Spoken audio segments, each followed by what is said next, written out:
మన ప్రభువైన యేసుక్రీస్తు నామములో మీకు వందనాలండి. బాగున్నారా? దేవుడు మిమ్మల్ని దీవించునుగాక. ఈ వీడియో మొదటి నుండి చివరి వరకు చూడండి. ఈ వీడియో మీకు నచ్చినట్లయితే షేర్ చేయండి, లైక్ చేయండి, మీ ప్రార్థన విన్నపాలు కామెంట్ ద్వారా తెలియపరచండి. ప్రియమైన మిత్రులారా, ఈరోజు వాక్యాంశం ఏంటిదంటే మంచి భక్తుడు తీసుకునే నిర్ణయాలు. ఈ మంచి భక్తుడు ఎవరైతే ఉన్నారో ఆ మంచి భక్తుడు ఒక ప్రత్యేకమైన యొక్క నిర్ణయాలు తీసుకుంటాడు. భక్తుడు భక్తిలో మరి చాలా రకాల భక్తి ఉంది అండి. ఇక ఈ భక్తి అనేది ఎలాంటి భక్తి అంటే నిజమైన వాటి మీద భక్తి ఉంచువాడు శ్రేష్టమైన వాడు. చాలా మంది భక్తి ఉంటుంది కానీ భయం ఉండదు, భయం ఉంటే భక్తి ఉండదు. అవి రెండు ఉన్న సరి అయిన యొక్క వ్యక్తి మీద మరి భక్తిని కొనసాగించడు. సరి అయినది చూసుకోవాలి. మనం భక్తి చేస్తున్నాం కదా, ఆ భక్తి చేస్తున్నప్పుడు సరి అయిన దాన్ని అనగా నిన్ను సృజించిన సృష్టికర్త ఎవరైతే ఉన్నారో ఆయన మీద మాత్రమే మనం భక్తి ఉంచాలి. భక్తి అనేది ఖచ్చితంగా అవసరం. ఈరోజు భక్తి లేకుంటే చెడిపోతారు. మనిషికి భక్తి అవసరం, సమాజంలో భక్తి అవసరం. భక్తి లేకుంటే సమాజం అంతా కూడా చెడిపోతుంది. ప్రియమైన మిత్రులారా, ఈ భక్తి అనేది చాలా మరి అవసరం ఉంటుంది. అయితే ఈ భక్తి పరుడు మరి ఎలాంటి యొక్క నిర్ణయాలు తీసుకుంటాడు, మరి ఎలాంటి యొక్క నిర్ణయాలు తీసుకుంటే ఆ వ్యక్తి భక్తి పరుడుగా మరి సమాజం గుర్తిస్తుంది, దేవుడు గుర్తిస్తుంటాడు. ఏబ్రీ పత్రిక 11వ అధ్యాయాన్ని 24-25 వచనం చూస్తే లోక సంబంధమైన అధికారం, వైభోగం, సుఖభోగాల కంటే ఎన్ని బాధలైనా, ఇరుకులైనా, ఇబ్బందులైనా, శ్రమ అయినా, దుఃఖమైనా మరి దేవుని ప్రజలతో కలిసి తీసుకునే నిర్ణయం గొప్పది. మనకు తెలుసు, ఇక్కడ మోషే గారు ఈ యొక్క రాజభోగాలు అనుభవించట కంటే, సుఖభోగాలు అనుభవించట కంటే దేవుని ప్రజలతో కలిసి బాధను అనుభవించటం మేలంట. మరి అది భక్తుడు తీసుకునే యొక్క తీర్మానం. అయితే నిజమైన భక్తుడు తీసుకునే యొక్క తీర్మానాలు కొన్నిటిని మనం ముందుకెళ్ళినట్లయితే, నా నీతిని విడవక గట్టిగా పట్టుకొందును, మరణ మగు వరకు నేను ఎంత మాత్రమును యథార్థతను విడువను. ఇదిగో ఆయన నన్ను చంపినను నేను ఆయన కొరకును కనిపెట్టుతున్నానంటాడు యోబు. మరి 27:6-5 అలాగనే 13-15 మనకి ఇక్కడ కనబడుతుంది. ఈ యొక్క నన్ను చంపినను పర్వాలేదు, బ్రతికించిన పర్వాలేదు, నాకు అవన్నీ ఇచ్చినా పర్వాలేదు, ఇవ్వకున్నా పర్వాలేదు, డబ్బిస్తేనే దేవుడా, ధనమిస్తేనే దేవుడా, సంపదిస్తేనే దేవుడా, ఆరోగ్యం ఇస్తేనే దేవుడా, ఆరోగ్యం ఇచ్చినా దేవుడు దేవుడేనండి, ఏది ఇచ్చినా ఇవ్వకపోయినా దేవుడేనండి. అయితే అలాంటి యొక్క దేవుడి మీద మనం నీతిని విడవక గట్టిగా ఆయనను పట్టుకోవాలి. శ్రమ రాకుండా ఉండదు, బాధలు రాకుండా ఉండదు. ఈరోజు చాలా మంది చిన్న బాధ రాగానే దేవుడు నాకేం చేశాడు అని అంటారు. చిన్న శ్రమ రాగానే ఆ శ్రమలో దేవుడిని విడిచిపెట్టే యొక్క వ్యక్తులుగా ఉంటారు. ప్రియమిత్రులారా, అలాంటి వాడు భక్తుడు కాదు. మేలు జరిగినప్పుడు ప్రభు గొప్పోడని, కీడు జరిగినప్పుడు దేవుడు దేవుడే కాదనే వ్యక్తి భక్తుడి కింద లెక్కకు రాడు. ఆ వ్యక్తి భక్తుడు కాదు. అలా ఎప్పటికి కూడా అనకూడదండి. దేవుడు అనేవాడు ఎప్పటికీ మేలు చేస్తాడు తప్ప కీడు చేయడు. ఆ నిజమైన దేవుణ్ణి మరి పూజిస్తున్నాం మనం, భక్తి చేస్తున్నాం మనం. నిజమైన భక్తి మనకు ఉండాలి. పైకి భక్తి గలవారిగా నటిస్తూ శక్తి లేకుండా జీవించే యొక్క వ్యక్తులు కలరంటారు. ఇక మన జీవితం పైకి కాదండి. దేవుడు అంతరంగంలో స్వభావాన్ని చూస్తాడు. మనం భక్తి ఏ రీతిగా చేస్తున్నాము అన్నది చాలా ప్రాముఖ్యం. ఉపమానం మీకు నేను చెప్పాలి అని అనుకుంటున్నాను. ప్రియమిత్రులారా, ఒకరోజు ఒక దేవాలయంలో మంచి పూజారిగా, మంచి భక్తుడిగా ఉండేవాడు. దేవా, నిన్ను చూడాలి అని చెప్పేసి దేవుని దగ్గర పూజ చేస్తూ బ్రతికేవాడు. దేవుని కనబడాలి, దేవుని చూడాలి, దేవుడు కనిపించేదాకా నేను పూజ చేస్తానని చెప్పేసి నిత్యం విడవకుండా పూజ చేసే ఒక వ్యక్తి. ఆ రోజు దేవా నాకు కనబడాలని చెప్పేసి ప్రార్థన చేస్తూ ఆ వ్యక్తి ఉంటున్న సమయంలో దేవుడు కనబడే సమయంలో సెల్ ఫోన్ మోగగానే సెల్ ఫోన్ దగ్గరికి మాట్లాడుకుంటూ పక్కకి వెళ్ళిపోయాడు. ప్రతిరోజు ఒక దొంగవాడు, దేవా నా పాపాలు క్షమించు, నేను పాపిని అని చెప్పేసి వచ్చి తాను ఆ నోట్లో నీళ్ళు పట్టుకొచ్చేసి ఆ నోట్లో ఉన్న నీళ్ళతో ఆ దేవుని పూజించి వెళ్ళేవాడు. తిరిగి ఈ యొక్క వ్యక్తి సెల్ ఫోన్ పట్టుకుని పక్కకు పోగానే ఈ వ్యక్తి ఏ దొంగోడవుతున్నాడో ఇక ఆయన పోయింది కదా అని చెప్పేసి ఈయన పూజ చేయడానికి అక్కడికి వెళ్ళారు. అంతలోపే దేవుడు ఆయనకు ప్రత్యక్షమయ్యాడు. ప్రత్యక్షమైన ఆ దేవుడు ఆ దొంగతో మాట్లాడుతున్నాడు. ప్రియమైన మిత్రులారా, ఇక్కడ విషయాన్ని మీరు అర్థం చేసుకోండి. దేవుడు నిత్యం పూజిస్తున్న యొక్క వ్యక్తితో దేవుడు మాట్లాడలే, కానీ ఒక దొంగగా వచ్చిన యొక్క వ్యక్తి, నా పాపాలు క్షమించమని చెప్పేసి పూజ చేస్తున్న యొక్క వ్యక్తిని దేవుడు దర్శించుకున్నాడు. దేవుడు ఎలాంటి వాడంటే పై రూపాన్ని లెక్క చేయడు. నువ్వు దేవుణ్ణి చూడాలనే మనసుతో ఈ దొంగవాడు వచ్చాడు, కానీ దేవుణ్ణి చూడాలనే యొక్క మాటతో ఈ భక్తుడు వచ్చాడు, ఈ పూజారి వచ్చాడు. చూడండి, దేవుణ్ణి చూడడం విడిచిపెట్టేసి అక్కడ తిరిగి ఈయన సెల్ ఫోన్ మోగగానే బయటకు వెళ్ళిపోయాడు. ఇందులో ఎవరు భక్తుడు అంటారు? నిత్యం పూజిస్తున్న వాడు భక్తుడా? ఆయనకు దేవుడు ప్రత్యక్షమైనాడా? ఒక దొంగ అంటున్న యొక్క వ్యక్తికి ప్రత్యక్షమయ్యాడా? నేను ఎందుకు ఈ మాట చెప్తున్నానంటే, భక్తుడు అనేవాడు శ్రమ అయినను బాధ అయినను ఎలాంటి ఒక స్థితిలోనైనాను దేవుని దగ్గర విడవకుండా నిత్యం ప్రార్థన చేస్తాడు, దేవుని దగ్గర పూజిస్తాడు. దేవుని దగ్గర పేరు పెట్టుకొని నేను ఒక భక్తుని, ఒక పాస్టర్ని, ఒక పూజారిని అని చెప్పి వెళితే కాదండి. ఇక్కడ తాను నిజమైన భక్తి తన అంతరంగంలో ఉండాలి, తన క్రియలు బరాబరి ఉండాలి. నేను నిజమైన భక్తుని అని చెప్పేసి ప్రజలందరినీ హింసిస్తూ ఇబ్బంది పెడుతూ తనకు అనగా తాను మొక్కుతున్న ఆ భగవంతుని పూజించినందున ఇతరులను చంపుతూ ఇతరులు మన దేశస్తులే కాదు అని చెప్పేసి విర్రవీగుతున్న యొక్క వ్యక్తులు చాలా మంది భక్తులు ఉన్నారు. వాళ్ళని చంపడం తప్పేం కాదు అనే వాళ్ళు ఉన్నారు. చూడండి, మనిషిని చంపుతూ వారు నచ్చిన దేవునికి వారు మొక్కుకుంటే వారికి నచ్చిందని ఇతరులు మొక్కాలని వాళ్ళని చంపడము వాళ్ళు భక్తులు అంటారా? ఈరోజు మా క్రైస్తవ మతంలోనికే మీరు అందరు రావాలి, లేకపోతే మిమ్మల్ని చంపుదాం అని చెప్పేసి విర్రవీగినట్లయితే మరి వీళ్ళు భక్తులు అంటారా? ఎవరు భక్తులు ఇందులో? మా దాంట్లోకి మీరు రావాలి ఖచ్చితంగా అని కండిషన్ పెట్టేవాడు భక్తుడా? కాదండి. భక్తుడు అనేవాడు తన భక్తిని మాత్రము దేవునికి అప్పచెప్పుకుంటాడు. నిజమైన భక్తుడు ఇతరులను చంపడానికి వెళ్ళడు. నిజమైన భక్తుడు హత్యలు చేయడు. ఆని చంపాలి ఈయన చంపాలని మరి ఉద్రిక్తత మరి వాళ్ళకు లేపడు. ప్రియమైన మిత్రులారా, ఈ రోజులలో ఏం జరుగుతుందంటే నేను భక్తుని, నేను దేశభక్తుని అని అంటాడు. దేశభక్తుడు అన్నప్పుడు దేశంలో ఉన్న ప్రజలందరినీ కూడా కాపాడవలసిన యొక్క వ్యక్తి, అందరికి సమానంగా ఉండవలసిన యొక్క వ్యక్తి. దేశంలో కొందరు నీకు ఇక్కడ కాదు అని చెప్పేసి మాట్లాడుతుంటే ఆడు దేశభక్తుడు ఎట్లా అవుతాడు? దేశంలోని యొక్క ప్రజలను విచ్ఛిన్నం చేసేవాడు దేశభక్తుడు ఎట్లా అవుతాడు? నేనేం చెప్తున్నానంటే నిజమైన భక్తుడిగా ఉండాలి. నిజమైన భక్తుడు శ్రమ అయినా బాధ అయినా ఏదైనా వాళ్ళ కొరకు బ్రతికేవాడు నిజమైన భక్తుడు. వాళ్ళతో కలిసి బ్రతికేవాడు నిజమైన భక్తుడు. ఎన్ని బాధ వచ్చినా దేవుని విడిచిపెట్టకుండా ఉండేవాడు నిజమైన భక్తుడు. రెండో విషయానికి ఇక్కడికి వచ్చినట్లయితే మరి అక్కడ ఆ నిజమైన భక్తుడు ఈ యోబు గురించి మనం ఇక్కడ చూస్తున్నాం. యోబుకు బాధ వచ్చేసింది, శ్రమ వచ్చేసింది, ఇబ్బంది వచ్చేసింది. అన్నిటిలో కూడా ఆ దేవుని దగ్గర ఆయన ప్రార్థన చేస్తుంటున్నాడు. భార్య వచ్చి అంటుంది, విడిచిపెట్టు దేవుని, తిట్టేసేయి, దూషించి చచ్చిపో.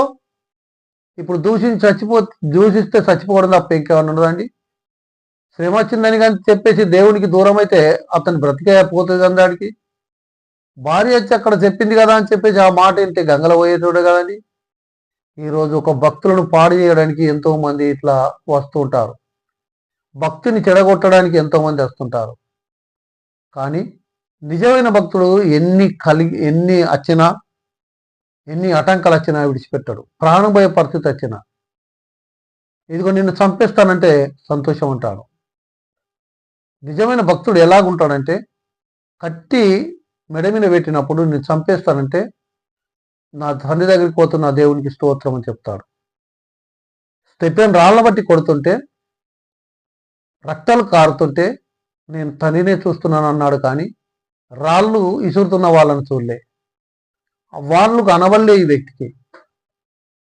వాళ్ళని చూడడం కాదండి ఈరోజు భక్తుడు అంటోడు. ఎవరో అంటున్నారని వాళ్ళని చూడడానికి భక్తుడు కాదు. మనం ఎవరిని చూడాలి అంటే దేవుని వైపు చూడాలి. మొదటి నిర్ణయం ఎన్ని శ్రమలైనా ఎన్ని బాధలైనా దేవుని వైపు మాత్రమే చూడాలి. రెండో నిర్ణయం భక్తుడు తీసుకునే యొక్క నిర్ణయం ఏంటిది అన్నట్లయితే, సుఖానుభవాలు కంటే పోరాడే వారితో కలిసి పోరాటయే కోరుకుంటాడు. 2 సమూయేలు 11:8-17. ఊరియా గురించి మనకు అందరికీ తెలిసిన ఒక విషయమే. యుద్ధాలు అక్కడ చాలా యుద్ధం జరుగుతుంది. రాజుగారు అన్నారు, మీరు బాగా తాగేసి మంచిగా నిద్రపో, నీ భార్య దగ్గరికి వెళ్ళేసి అన్నాడు. ఆయన ఏమన్నాడు తెలుసా అండి? తినుటకు తాగుటకు సుఖించుటకు ఇది సమయమా? నా ప్రజలు ఆడ నాశనం అయిపోతుంటే, నా ప్రజలకు అక్కడ నష్టపోతుంటే, నా దేశం పాడవడానికి కొరకు శత్రు మోక చుట్టుకొని ఉంటే నేను ప్రశాంతంగా ఎలా నిద్రపోతాను అంటాడు ఊరియా గారు. అవునండి, ఒక భక్తుడు, ఆయన దేశభక్తుడు అండి. ప్రజలను కాపాడే కొరకు ప్రజల తరపున పోరాడాలి. దేవుణ్ణి కాపాడే కొరకు దేవుని తరపున పోరాడేవాడు కాదండి. ఇక మనం చూడండి, దేవుని మనం ఎలా కాపాడగలుగుతాం? దేవుణ్ణి ఏ రీతిగా మనము మా దేవుణ్ణి లేకుండా చెప్తున్నారని చెప్పేసి భయపడతాం. ఈరోజు క్రైస్తవులు ఇలా భయపడవచ్చు. అయ్యో మాకు ఇబ్బంది అవుతుంది, మా క్రైస్తవత్వం లేకుండా ప్రయత్నం చేస్తున్నారని. అంటే దేవుణ్ణి లేకుండా చేయాలనుకుంటున్నారు, మా క్రైస్తవత్వం లేకుండా చేయాలనుకుంటున్నారు అని. వాళ్ళెవరండి క్రైస్తవత్వం లేకుండా చేసేటోళ్ళు? దేవుణ్ణి లేకుండా చేసే అధికారం ఏ మనిషికి ఉందండి? ఎవరో వచ్చేసి హింసిస్తే దేవుడు లేకుండా పోతాడా? ఏదో ఒక దేశాన్ని ఒక రాష్ట్రాన్ని వచ్చేసి క్రైస్తవత్వం లేకుండా చేయాలని చెప్పేసి మాట్లాడితే దేవుడే పోతాడా అడికని? దేవుడు ఎటు పోతాడండి?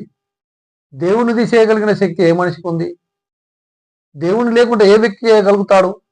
ఇదొక భ్రమ. చాలా మంది ఏమనుకుంటారంటే, ఇది వీళ్ళ దేవుడు లేకుండా చేస్తారు. అది ఎవరితో కాదండి. దేవుడు అన్నా అనకపోయినా దేవుడు ఉన్నవాడు అనువాడు. ఆయన్ని ఎవరు ఏమి చేయలేరు. గడ్డిపోస మరి అడ్డం వస్తే ఏం ఏం ఏం ప్రయోజనం? పూర్తి కొట్టుకపోతాడు. దేవునికి విరోధమైన ఆయుధం ఏది కూడా నిలవదండి. దేవుడు గొప్పవాడై ఉంటున్నాడు. కాబట్టి ఇక్కడ మనం గమనించండి, దేవుని ప్రజలతో కలిసి పోరాడాలి. దేవుని ప్రజలతో అనగా పోరాటం అంటే ఏ పోరాటం గురించి చెప్తున్నాము? ఇక్కడ భౌతిక సంబంధమైన పోరాటమా? కాదండి. భవిష్యత్తు సంబంధమైన పోరాటం, ఆత్మ సంబంధమైన పోరాటం ఇది. ఆత్మ సంబంధమైన ఒక పోరాటం ఏ రీతిగా ఉంటుంది?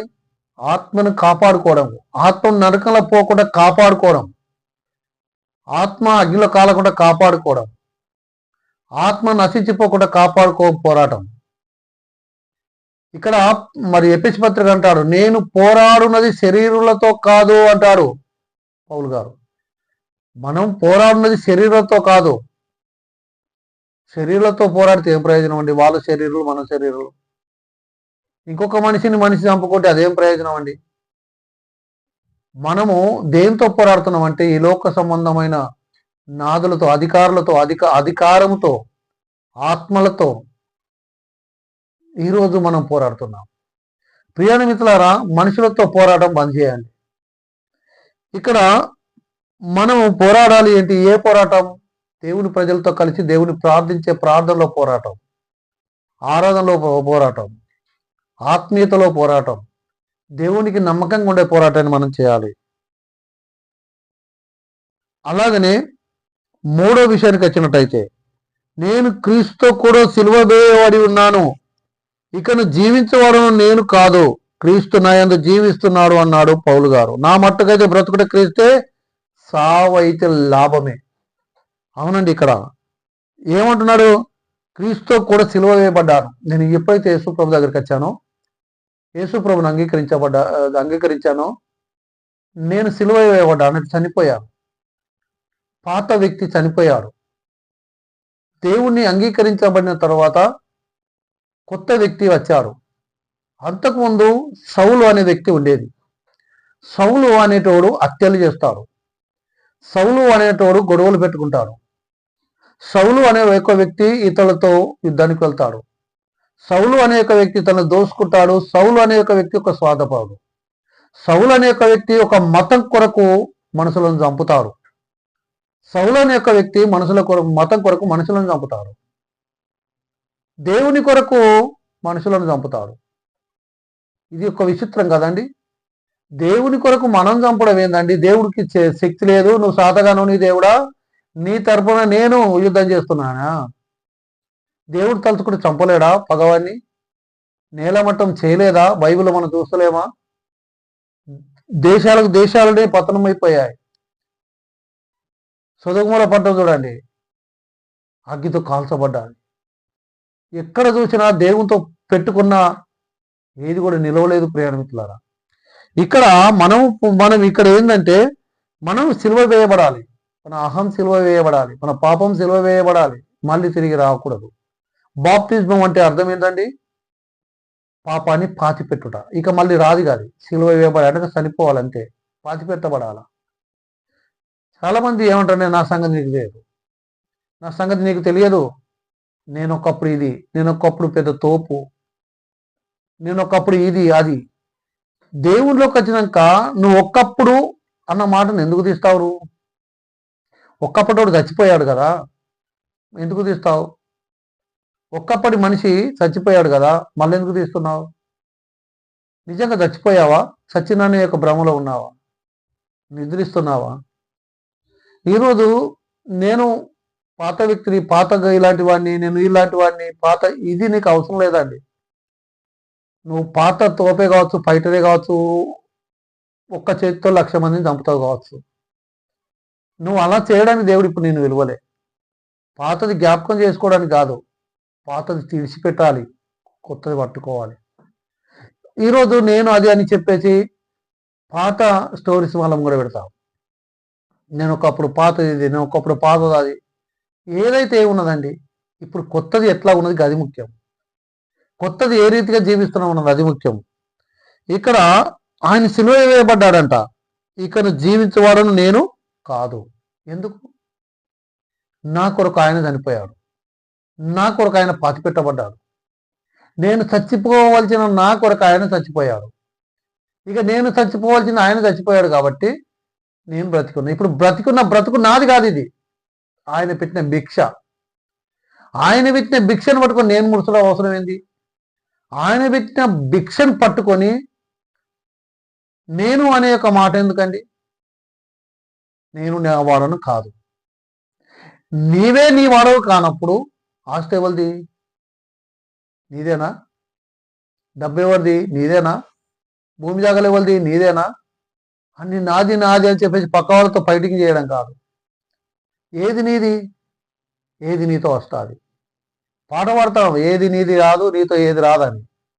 ఏది నీది కాదని పాట కాదండి. అక్కడ మన పద్ధతి ఉండాలి. మనం చచ్చిపోయాం, మన శరీరం, మన పాత యొక్క వ్యక్తి చచ్చామంటే పాతదంతా కూడా వెళ్ళిపోవాల్సిందని అర్థం. ఇక్కడ భక్తుడికుండే యొక్క స్థిరమైన నిర్ణయం ఏంటిదంటే, దేవుని కొరకు సావైనా బ్రతుకైనా నీ కొరికే బ్రతుకుతాను ప్రభు అని చెప్పేసి పౌల్లాగా ఉండాలి. అదండి దేవుడు కోరుకుంటున్నది. సావైన బ్రతుకైనా నీ కొరికే. ఇక బ్రతికి ఉన్నానంటే ఈ బ్రతుకు ఎవరిది? నీదే. నీ బ్రతుకులు అనగా నేను పాత వ్యక్తిగా చచ్చిపోయాను, కొత్త వ్యక్తిగా వచ్చాను. కొత్త వ్యక్తిగా నేను డబ్బు సంపాదించాను, కొత్త వ్యక్తిగా నేను బిల్డింగులు కట్టించాను, కొత్త వ్యక్తిగా నేను అన్ని సంపాదించాను. ఇది ఎక్కడికి వచ్చింది? ఎవరిది ఇది? ఆయనది కదండి, మనది కాదు కదా. పాత వ్యక్తి చచ్చిపోయాడు, ఇప్పుడు జీవిస్తున్నది క్రీస్తు. క్రీస్తు మనలో ఉండి అన్ని చేసినప్పుడు ఇవన్నీ క్రీస్తే కదండి. మన ఎట్లా అవుతాయి? నాది నాదంటామేంది? ఫైటింగ్ చేస్తామేంది? నా సంఘం నాది, నా కుటుంబం, నా చర్చి, నా మందిరం, నా ఊరు, ఇదంతా నాది కాదండి. ఏది మనది కాదు. చాలా మంది భక్తులు మరి ఒక మంచి నిర్ణయం ఏం తీసుకుంటారంటే, నాది కాదనుకొని దేవుంది అని చెప్పి. దేవుంది అయితే దేవునికి ఖర్చు పెడతాం. ఇక్కడ ఒక సమస్య ఉంది. దేవుని అంత దేవుంది అంటే దేవుని ఖర్చు పెట్టవాలి చెప్తాది. నాదన్నప్పుడు నీది ఉంచుకోవాలి చెప్తాది. అందుకొరకే స్వార్థం చూపిస్తాం. ఇది దేవుంది అని చెప్పలేము. ఎందుకంటే దేవుని ఖర్చు పెట్టాలా, మీటింగ్లో ఖర్చు పెట్టాలా, సువార్త ఖర్చు పెట్టాలా, సేవలకు వచ్చినప్పటికీ ఏమి దేవు. ఫస్ట్ చెప్తారు, నేను చెట్టు కింద ఉండేవాడిని, నేను ఒక్కడే రూమ్లో ఉండేవాడిని, నేను దేవుళ్ళకి రాకముందు నేను నిజంగా పెంట కుప్పలు పట్టి అడుక్కుంటోని, ఒక రోగిని నేను. అసలు నేను ఈరోజు గిట్లా అయినా గొప్పవాడిగా, ఇంత గొప్పవాడిగా నన్ను దేవుడు చేశాడు అని చెప్పి ఈరోజు హాస్టల్ అన్నీ చూస్తాం. ఇవన్నీ నాయ అంటాం. అవునండి, అప్పుడే పోతే అయ్యవరిది. ఇప్పుడు నీలో ఉన్న జీవిస్తున్న క్రీస్తు కాబట్టి ఆ క్రీస్తే అయినప్పుడు నాదని ఎందుకు అంటున్నాం? ఒక్కసారి ఆలోచన చేయాలి. భక్తుడి నిర్ణయం ఏంటంటే నాకున్నది ఆయనదే. ఈరోజు చాలా మంది సంస్థలు ఏం చేస్తున్నారంటే సంస్థలు ఏర్పాటు చేస్తారు. సువార్త అందించడానికి కొరకు ఎవరో ఇంత సహాయం చేస్తారు. ఆ సహాయం చేసిన యొక్క డబ్బులు తీసుకొచ్చేసి సువార్తకు ఖర్చు పెట్టవలసిన యొక్క వ్యక్తులు బిల్డింగ్ కట్టడానికి పెడతారు. బిల్డింగ్లు దేవునితో వస్తాయా? బిల్డింగ్లు నూతన ఆత్మలు తీసుకొని వస్తాయా? బిల్డింగ్లు ఆస్తులు సంపాదించినప్పుడు ఆస్తులు ఆ సంపాదించిన తర్వాత ఆ ఆస్తిని పట్టుకొని చూసుకుని ఉన్నంతలోపు దేవుడు వస్తే కొత్త ఆత్మలు దొరుకుతాయా? సువార్త అందించవలసిన మనం సువార్త అందించలేకపోతున్నాం. సువార్త అందించమని సహాయం చేసిన ఒక వ్యక్తి వారి యొక్క సహాయాన్ని మనం ఈరోజు బిల్డింగ్లు కట్టాం. వారి సహాయాన్ని మనం సొంత డబ్బులకు, సొంత అవసరతలకు వాడుకుంటున్నాం. అలాంటప్పుడు అది భక్తుని నిర్ణయం ఎట్లయితుందండి? వచ్చే ఖర్చు ఏదైతే ఉందో దేవుడి కొరకు ఖర్చు పెట్టేవాడు భక్తుని నిర్ణయం. ఇది దేవుని కొరకు ఖర్చు పెడతాను, దేవుడు ఇచ్చింది దేవుందే, నాది కాదు ప్రభువా నీదే అంటాం. మళ్ళీ లాస్ట్కు చినిగిపోయిన నోట్లు మరి దేవుని యొక్క మందిరంలో వేస్తాం. సంఘాభివృద్ధి కొరకు, దేవుని పని చేయడం కొరకు, దేవుని మీటింగ్ పెట్టడం కొరకు, దేవుని మందిరం కట్టడం కొరకు, దేవుని సువార్త అందించడం కొరకు ఇవ్వంటే మనం గిరగిర కొట్టుకోం. దేవుంది అంటాం, దేవునికి ఇవ్వలేకపోతాం. ఇది భక్తుడి నిర్ణయం కాదు. భక్తుడు తీసుకునే నిర్ణయం ఏ రీతిగా ఉంటుంది అంటే సరిగ్గా ఉంటుంది. నీదన్నప్పుడు నీదే, ఏదైనా నీదే. అప్పుడు దేవుని పని కొరకు వాడబడుతుంది, సువార్త అందించబడుతుంది. ప్రియ మిత్రులారా, పౌలు అన్నాడు, సావైతే లాభమే, బ్రతుకుటే క్రీస్తు కొరకు బ్రతుకుతాను. ఎందుకంటే నేను బ్రతికున్నది, నేను ఇప్పుడు ఈరోజు బతికినట్టే క్రీస్తు కాదన్న బతికించింది. చచ్చిపోతే ఆ రోజు చచ్చిపోయేటోని. ఒక వ్యక్తి చనిపోయే టైంలో తనకు కిడ్నీ ఖరాబ్ అయిన ఒక వ్యక్తి చనిపోయే సమయంలో ఇంకొక వ్యక్తి కిడ్నీ దానం చేశాడు, అలాగనే కళ్ళు దానం చేశాడు ఆ వ్యక్తికి అలాగనే అవయవాలన్నీ దానం చేసి తాను చనిపోయాడు. దానం చేసినవాడు, ఇక దానం చేసినవాడు చనిపోయాడు, దానం తీసుకున్నవాడు బ్రతికాడు. దానం తీసుకున్నవాడు బ్రతికి ఇంటికి వచ్చేసి ఈరోజు మళ్ళా యథావిధిగా ఉన్నాడు. ఇప్పుడు ఇతను బ్రతుకుతున్నాడంటే ఇతని బ్రతికి ఎవరిదండి? ఆ చనిపోయిన వాని యొక్క కళ్ళే కదండి, చనిపోయిన వాని గుండె కదండి, చనిపోయిన వాని కిడ్నీలే కదండి. ఆ చనిపోయిన వాని యొక్క బ్రతికే మనం బ్రతుకుతున్నప్పుడు